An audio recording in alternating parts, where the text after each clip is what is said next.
বিসমিল্লাহির রহমানির রহিম। মাই রূপ গার্ডেন থেকে আপনাদের প্রত্যেককে জানাই সালাম, শুভেচ্ছা, আসসালামু আলাইকুম। তো আজকে আমার সামনে দেখতে পাচ্ছেন যেটা বা আজকের বিষয়টা হচ্ছে যে ক্যারট। এই ক্যারটকে আমি নতুনভাবে আবার বিভিন্ন সার প্রয়োগ করে এই শীতের সবজি করার জন্য বিভিন্ন টমেটো, বেগুন, ধনিয়া পাতা, শসা ইত্যাদি করার জন্য আমি এগুলো প্রস্তুত করতেছি। তো প্রস্তুত করার জন্য যদি আপনিও এই ধরনের কিছু করে থাকেন, আপনার পুরানো যদি ক্যারট থাকে তাহলে এটাকে নতুন প্রক্রিয়ায় সার বিভিন্ন রাসায়নিক জৈব মিশ্রণ করে তারপর আপনি এটাকে প্রস্তুত করতে পারেন। 1-1.5 মাস রেখে দিলে শীতের সময় আসবে, এই সময় সেপ্টেম্বর মাস, আর এই সেপ্টেম্বর মাসটাই আপনাকে এটা করতে হবে। তারপর করার পরে আপনার 1 মাস যাবে, 1 মাস যাওয়ার পরে আপনার ক্যারটটা প্রস্তুত হবে। আপনি সার রাসায়নিক দেওয়ার পরে সাথে সাথে লাগাতে পারবেন না, তো আপনাকে এটা প্রক্রিয়াধীন করে 1 মাস রেখে তারপরে আপনাকে প্রস্তুত করতে হবে। তার আজকে প্রত্যেকটা স্টেপ বাই স্টেপ জানিয়ে দেওয়া হবে। এখানে আমার পুরনো গাছ আছে যেটা, এটা আমি তুলে নিয়ে নিব। এটা আমি অলরেডি বাদ দিয়ে দিই, এটা গত বছরের ছিল, সারা বছরের মোটামুটি এটা থেকে আমি বিভিন্ন সবজি বেগুন খেয়েছিলাম। এখানে একটা মরিচ গাছ, এটাও তুলে ফেলবো।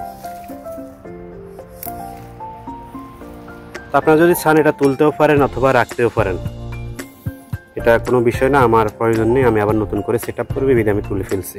তবে এখান থেকে এভাবে মাটিগুলো নিয়ে নিছি, এই যে গর্ত করে মোটামুটি মাটি নিয়ে নিছি। মাটি নেওয়ার পরে এটা রোদ্রে শুকাতে দিয়ে দিছি। এই যে মাটি সম্পূর্ণ শুকানোর জন্য দিয়ে দিছি। 1-2 দিন শুকানোর পরে 1-2 দিন শুকানোর পরে তারপর আমি এটার সাথে বিভিন্ন রাসায়নিক এবং জৈব সার মিক্স করবো। এই যে দেখেন এখানে জৈব সারও শুকানোর জন্য দিয়ে দিছি। গোবর 1 বছরের পুরনো, হালকা রোদ্রের মধ্যে শুকিয়ে নিব।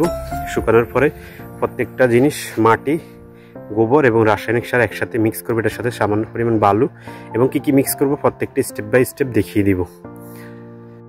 তো এখানে দেখতে পাচ্ছেন টিএসপি এবং ড্যাপ দুইটা একসাথে মিশ্রণ করা।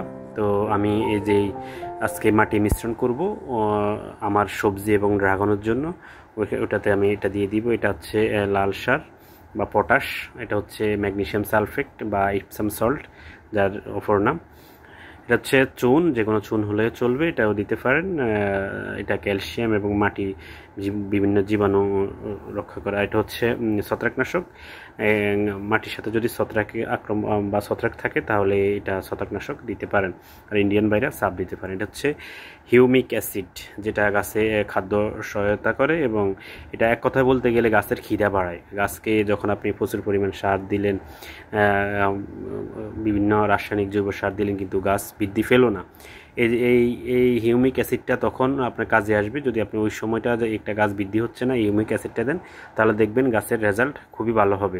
তো অবশ্যই আপনারা প্রত্যেকটি সার মিশ্রণ করার সময় গাছের মধ্যে হিউমিক অ্যাসিডটা ব্যবহার করার চেষ্টা করবেন।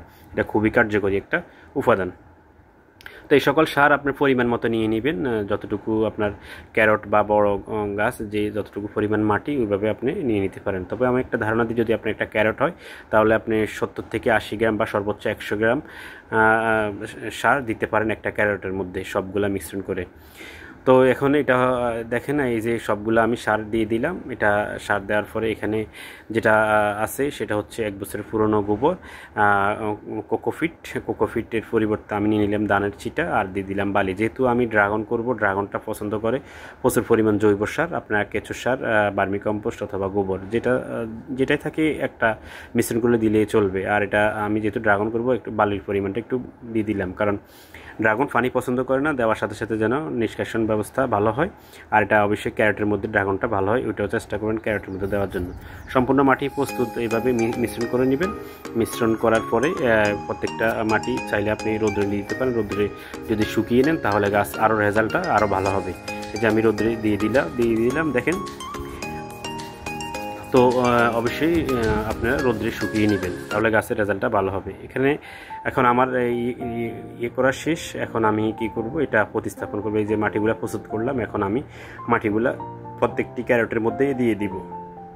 এবং দিয়ে দিই উপর দিয়ে কিছু হালকা মাটি দিয়ে রেখে দিব। আর এটা আপনি এই এখন প্রস্তুত করার পরে আপনি লাগাতে পারবেন না। অবশ্যই এই সার যখন রাসায়নিক সার মিশ্রণ করা হয় তখন গাছে যদি আপনি সাথে সাথে লাগান যে কোনো গাছের বিক্রিয়া করবে বা মারা যেতে পারে এবং এটা সমস্যা হতে পারে, সাইড এফেক্ট থাকতে পারে। তো আপনি এটা 1 মাস যখন এটা মাটির সাথে সম্পূর্ণ মিশে যাবে তখন আপনি গাছে যে কোনো গাছ লাগাতে পারেন। দেখেন প্রত্যেকটা ক্যারটে সেট আপ করা হয়ে গেছে। এটা আমি শীতের সবজি করব, এর সাথে সাথে আমি ড্রাগন লাগানোর ড্রাগন মূলত আমি করেছি ড্রাগনের জন্য।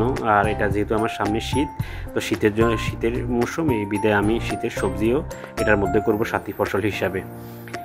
তো আপনারাও চাইলে আপনাদের পুরনো ক্যারেটগুলো এভাবে নতুন করে সাজিয়ে নিতে পারেন এবং সাজিয়ে নেওয়ার পরে গাছের রেজাল্টটাও ভালো থাকবে। আপনি যদি পুরনো ক্যারেটের মধ্যে পুনরায় আবার মাটির মধ্যে লাগান তাহলে আপনার রেজাল্টটা ভালো হবে না। তো ভিউয়ার্স, আজ এ পর্যন্তই। পরবর্তী আবারও নতুন কোনো বিষয় নিয়ে, নতুন কোনো গাছের সমস্যা নিয়ে হাজির হব। তো সে পর্যন্ত ভালো থাকো, সুস্থ থাকো, এই কামনায় বিদায় নিচ্ছি। আল্লাহ হাফেজ, আসসালামু আলাইকুম।